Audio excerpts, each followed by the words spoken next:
Sa Sarangani Province, huli ang top 9 regional level most wanted person na nahaharap sa kasong statutory rape matapos isilbi ng otoridad ang warrant of arrest. Ang blotter sa report.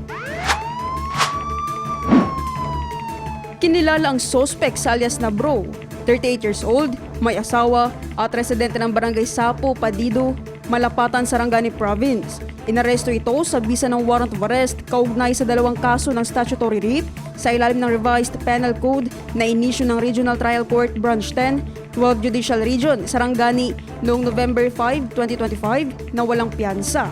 Isinagawang operasyon ng pinagsanib na puwersa ng Malapatan Municipal Police Station bilang lead unit na pinangunahan ni Police Major Lloyd Levin Caigas, kasama mga tauhan ng Maitom MPS, Provincial Intelligence Unit ng Sarangani PPO, Regional Intelligence Unit 12 at 1st Sarangani Provincial Mobile Force Company.